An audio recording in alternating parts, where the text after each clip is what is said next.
The big story this evening, Ukraine giving a valiant fight to the heavily armed Russian forces.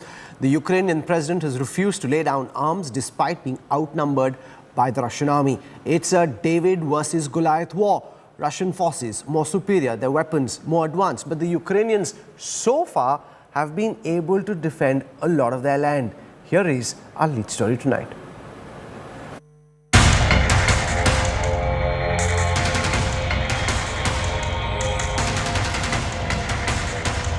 Ukraine, a country under siege, much smaller than the invading force. Ukraine is showing remarkable resilience in the face of a catastrophic attack on its nationality, and it's showing from the very bottom. This Ukrainian man is locked in a dramatic face-off with a convoy of heavily armed Russian military vehicles.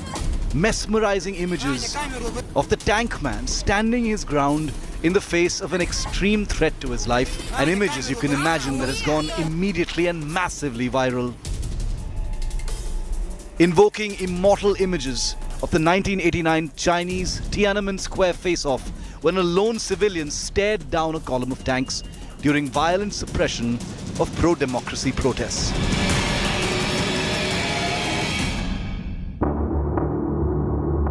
The invasion of Kyiv, Ukraine's capital, by a powerful nuclear-armed and expansionist neighbor. Ukraine facing Armageddon, outgunned, outmanned, but far from outmaneuvered. Ukrainian MP Kira Rudik is herself picking up an automatic weapon, arming herself and pledging to fight for her motherland till the very end. This is the first time I ever picked any weapon. What did you do with the weapon? Are you training to use that weapon right now? You've put out this picture which has inspired a lot of people. What did you do with the weapon? Are you training how to use it now? Yes, I'm training along with my troop. We are training to be able to use it and to protect ourselves against Russian soldiers. Russians didn't capture a single major city in Ukraine. Another member of parliament from Ukraine told India Today that her aging father in his 70s is also picking up a rifle. Blitzkrieg has failed. Just an hour ago, I talked to my dad, and he's getting ready to join the territorial defense. So people are standing in line to join, unlike Russians who are just trying to get out of this. So this is a very different situation for the Ukrainian and Russian army. Audio of a dramatic standoff between Ukrainian forces on a last stand guarding the Snake Island and Russian troops has also emerged as a tale of last stand bravery. Replying to the Russian warship which tells them to surrender, the defiant and brave Ukrainians are heard saying, "Go yourself." Even ordinary citizens are arming themselves to take on the invading force. As air raid sirens ring through the skies, Ukrainians are calm and queuing up at military recruitment centers. Всім доброго ранку, українці. Led by their resilient president, who refuses to abandon the capital Kyiv, Ukraine claims it has killed over 1,000 Russian soldiers and downed numerous Russian jets and choppers. The fog of war means none of these claims can yet be corroborated. It's an unequal fight between a David and a Goliath, but Ukraine is ready for its last stand against a military behemoth. And these images of heroism, grit, patriotism and pride are lasting testimony. With Gaurav Sawant in Ukraine, Bureau Report, India Today.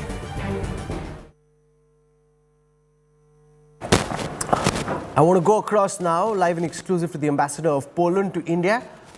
Ambassador Adam Burakowski joins us at this moment. Ambassador, welcome. We have a correspondent at the Poland-Ukraine border. Abba Bakaya has been reporting on the stream of refugees coming in.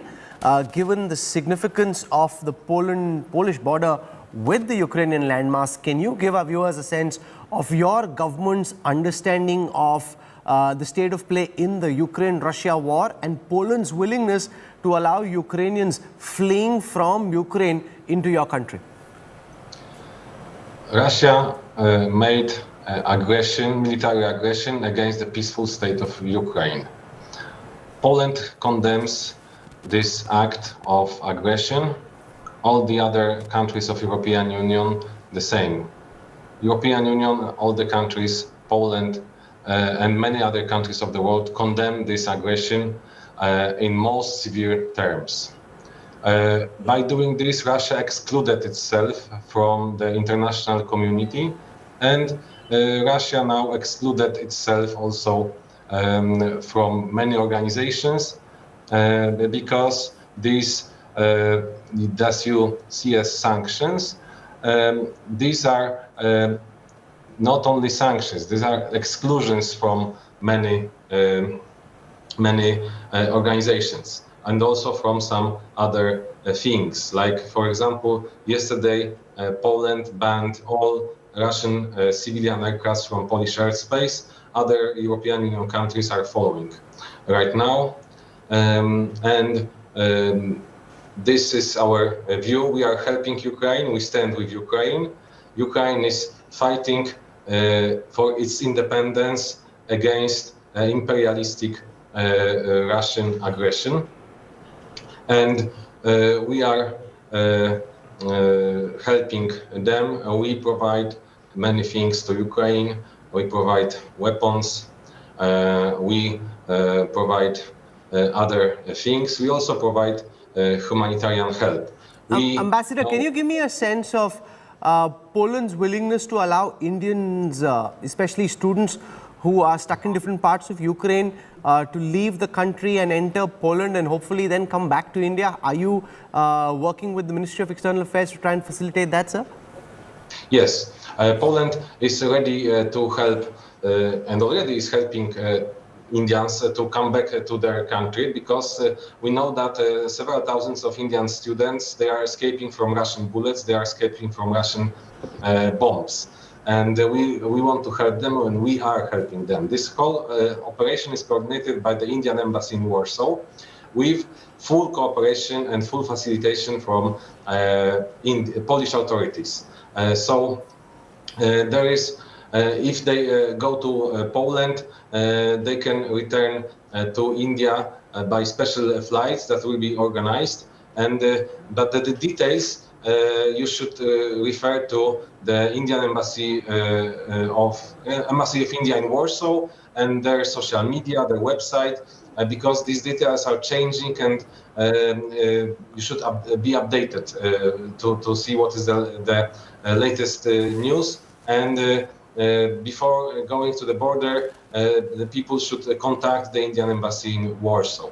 And Poland is really doing everything we can to help the Indian students and Indian citizens to escape from this Russian aggression, to escape from Russian bullets.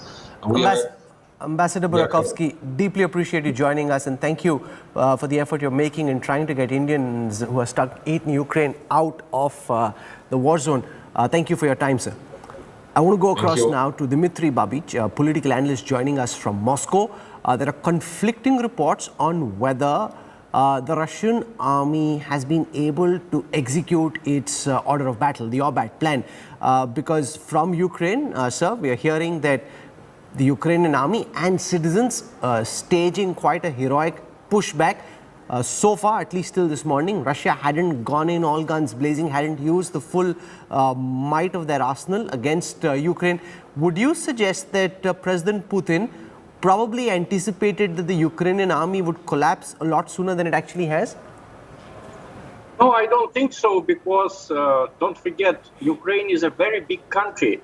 Under the Soviet Union, 50 million people used to live there. Now that number has been reduced to 38 million, largely because of the disastrous economic policies of the Ukrainian government after 1991, and especially in the last 8 years after the so-called Maidan revolution.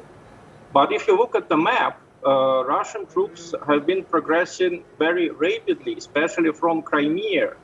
They went several hundred kilometers north, and they took the city of Melitopol. You can look at the map. It means that the population is not resisting. The population there is mostly Russian-speaking. I have a lot of friends in Ukraine who basically didn't like the nationalist Ukrainian regime that established itself in that country after 2014. I think your viewers remember how in Kyiv, the so-called peaceful demonstrators throwing Molotov cocktails killed 38 policemen in 2014 and ousted the legally elected president Viktor Yanukovych, whose election was acknowledged by the whole world, including the United States and India, in 2010. Since then, this country has been at war. It was a civil war between the Ukrainian army and the Russian minority in the east of the country.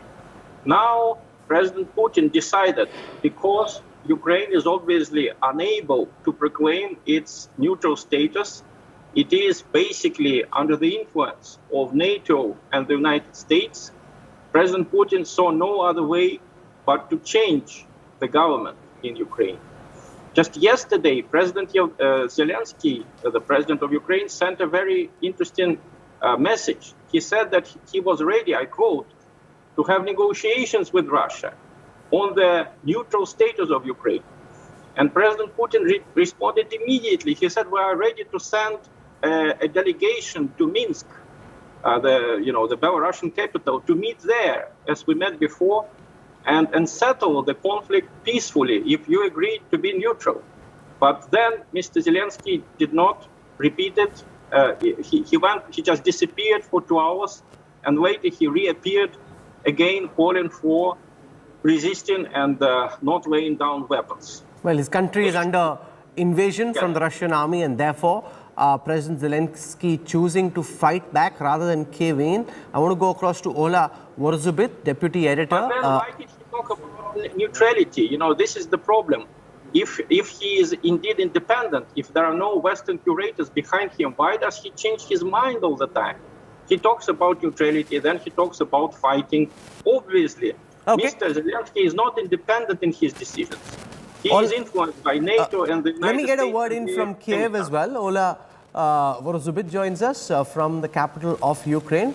Ola, many of our viewers have been deeply moved by your reportage on India Today last evening, writing in first to check about how you're doing, and also your sense of, we're seeing all these images of the bombing in different parts of Kyiv. It really seems as if the Russian army, which so far was trying not to attack civilian installations, is now really letting their arsenal loose on some very high-rise buildings across Kyiv. Yeah, I would like just to start with a point a little bit contradicting the Russian speaker here, because it seems that Russia lives in parallel reality about what they were talking about. Russian rocket today hit the residential area, and there was the video. You can see it. The person whose flat was hit, he was speaking on the phone, and he was speaking in Russian, and he just hated. He said very, very hateful words about Russians. And that is one of the issues. So that the language nowadays doesn't play anything in this conflict. Ukrainians are fighting for their independence, and they are severely fighting and just countering a Russian aggression. We have this aggression since 2014, after the peaceful revolution. And in Ukraine and all over the world, we call it peaceful revolution. And only in Russia, some people call it so-called revolution or coup d'etat. This is the issue. So Russia lives in parallel reality. It hits residential areas, as today, and not only today, yesterday. And this is report not only by Ukrainian government, but, for example, by Human Rights Watch, who wrote that a Russian rocket holding cluster munition hit the hospital in Vuhledar. It's in Vuhledar town, which is a town in Donetsk Oblast, but a state-controlled part of Donetsk Oblast. So this is not only Ukraine that says this. And according to Ukrainian government, at the moment, 3,500 Russian soldiers were killed. There more than 100 Russian tanks are just hit by Ukrainians. Okay. And there are also fighter jets. The great number of Russian vehicles are hit. Ukraine fights severely because Ukrainians know that this is their land, and they are defending their land. And Russia, what Russia does, nothing can say. Russia just violates Ukrainian territorial integrity and sovereignty, and this is the main issue. It also violates international order. That's it. Okay. Thank you for joining us. We'll keep coming back to you, Olaf, for more perspective. Very valuable to hear what you're saying. I want to go across to my colleague Gaurav Sawant, who currently is en route from eastern Ukraine to a city in central Ukraine, Dnipro. He had a very rough night. We've got Rajesh Pawar joining us as well. He's an India Today contributor. He's been working very closely with Gaurav. We deeply appreciate the effort that Rajesh is making as well. Gaurav, to you first. For the first time in 20 years, I was spooked this morning when we couldn't get through to you. You were locked up inside a train. That train was to get you from Mariupol to Kyiv, which was the plan that we'd made. And then describe to our viewers your ordeal, locked up inside a train, the weather really inclement, temperature dipping, and you're stuck, and you had all of us here at India Today very, very worried. Gaurav. Rahul was kind of scary for Rajesh, Pawan and I. The three of us, we were sitting together in the train, of course, along with 70 other Ukrainians, and suddenly they said switch off all lights, we cannot move forward, we are not sure of track safety, and we were all cooped up inside that bogie, and they switched off all lights. When somebody switched on a mobile phone, they said no lights, because shelling was going on outside in Mariupol, and that shelling has intensified today, Rahul, and that is why we wanted to get out as quickly as possible. The army also said it's time to leave. Most civilians have left. We are with Elena and we are driving out. Elena wanted to get out to Dnipro. We wanted to get out. There were no buses, no trains. So we are driving along with Elena, who we met through a contact, Hemant Tripathi. And now we are driving out. Rahul, I'm driving. Rajesh with me, so is Pawan. And we're driving as quickly as we can. Of course, we need to buy some benzene, some fuel en route. And Rahul, on this highway, on this main highway that connects the east to the center and then the west towards Kyiv, we don't know who's in control of what sector. Rajesh will give you details about how we were fired upon at one point of time, and we just zipped past because we didn't know whose checkpoint that actually was. And Elena said, just move quickly, move fast, move out. She fortunately speaks Ukrainian and a little English, so Rahul, that kind of helps. But look at the weather, it's raining. It was -1 at night, 4 degrees at best during day. But we're able to move out, Rahul. This is a left-hand drive car and a left-hand drive country, incidentally. So you actually drive on the other side of the road compared to India. But fortunately, we're able to handle this fine, Rahul. At least so far, so good. Just drive a bit slow. I'm very concerned. It seems that the weather is bad. The road seems slippery. Just take it easy. Everyone watching at this time, very concerned for you and for Rajesh. Rajesh, you're a military man yourself. Give our viewers a sense of your understanding of what's going on in the battlefield. We're hearing conflicting reports about the ingress that the Russian army has been able to make and the ability of the Ukrainian army to withstand what's coming at them. Okay, so they're on a road from eastern Ukraine to central Ukraine. We're trying to get them to Kyiv. I don't think Rajesh can hear me just at this moment, but I think Lavina Tandon can, and she is at the Romanian border and tracking people coming in from Ukraine towards Romania. Lavina, give our viewers a sense of what's happening in Romania as they try and facilitate the entry of Ukrainians trying to flee.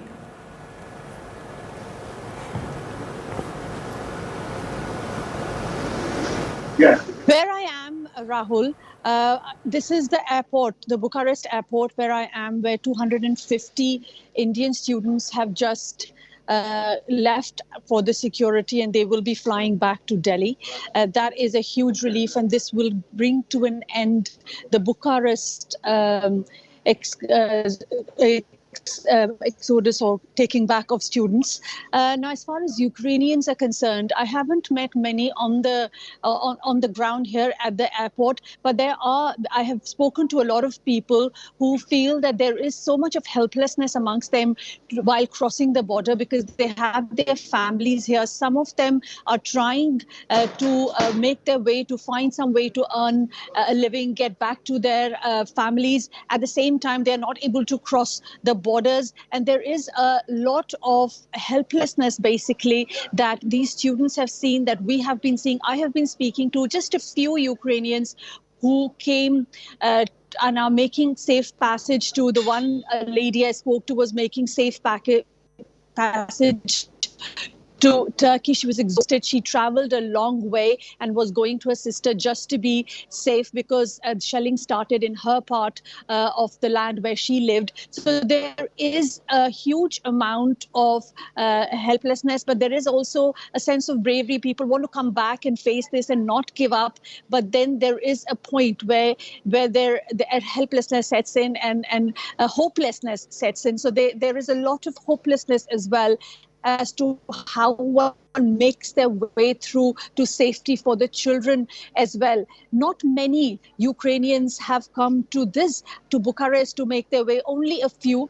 Here mainly there were lots of Indian students. A huge batch has left in the morning to Mumbai, and the one will be leaving to Delhi. They have traveled 20 kilometers. Some of them have walked from where they lived in Ukraine to the Ukrainian border because there was no way to get to the border from where the buses were waiting for them. So they have endured 20 hours of journey almost, and just want to see their parents and rest. And hopefully many of them will be able to get back to safety, and that is very important. I'm going to slip into a very quick break right now. Global foreign affairs guru and one of the top minds on international matters, Fareed Zakaria, will join me live on the other side of a quick break from New York City. And remember, there's a lot of confusion about how this battle could end, the impact of the Russian invasion on Ukraine on the global world order. And who better than Fareed Zakaria to try and give us his insights into some of these intangibles that all of us are dealing with. Fareed Zakaria will join us live on the other side of a very quick break. Stay with us. Back in a moment.